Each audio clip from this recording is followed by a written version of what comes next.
Hi, everybody. I'm Arkush for ChicagoSunTimes.com with our NFL Week 9 fantasy football preview. And we've got a few off-the-radar picks for you this week. Hopefully they'll help you out. Maybe you need to run and check the waiver wire. We're actually going to start with a couple Tampa Bay Buccaneers, which is a little unusual this season. Yeah, they've had issues at quarterback on the offensive line, but Bobby Rainey appears to be the man at running back right now for the oft-injured Doug Martin. And quietly, their rookie wide receiver, Mike Evans, is having a very good year, regardless of who's at quarterback. Mike Glennon hasn't been bad the last few weeks. We're saying play Rainey and play Evans against a Cleveland defense that's been up and down. They're winning football games, but they've also given up a lot of yards up and down the field. We expect both Rainey in the running game and Evans in the passing game to have very good weeks for themselves. Now, another couple guys you want to look at, Dallas Cowboys, their number 2 receiver, Terrence Williams, their tight end, Jason Witten. Witten has become more of a blocker in that running game for DeMarco Murray. Williams has been kind of hot and cold. And yes, I am aware Tony Romo is only 50-50 to go. Romo probably will go, but even if he doesn't, if it's Brandon Weeden going, here is a stat that will shock you. As much as you hear about the Arizona secondary, and it is one of the best in the NFL,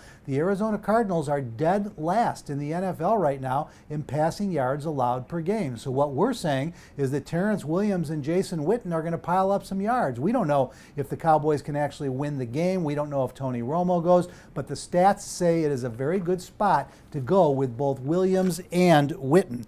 Another one you want to look at, and this one might not be so surprising if you've been paying attention. How about Jaguars starting running back Denard Robinson? Yes, he was not even a full-time running back until about, well, really the preseason this year. They still weren't sure. He's put a couple pretty good games together, and again, he's got the right matchup here. He's got a Cincinnati defense that is ranked 29th in the NFL against the run.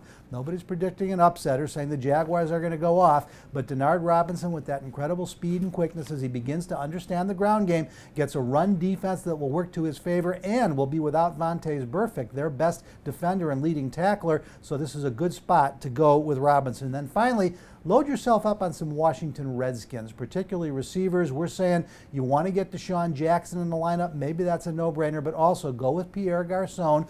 Go with Jordan Reed. Now, why would you do that? RG3 is back, folks. In case you haven't heard, he will get the start this weekend. He's going to give him a different look on offense. The Vikings defense has played very well, but Griffin is rested. He's had a chance to study, to self-evaluate. Jay Gruden, the head coach, has been working closely with him. These receivers have all had big games individually. We got a feeling this is the week that all three could go off together, so it's a great week to play Washington Redskin wide receivers. That'll do it for our Week 9 fantasy football preview, but for all the best in all sports coverage, 24 hours a day, 7 days a week, stay right where you are at ChicagoSunTimes.com.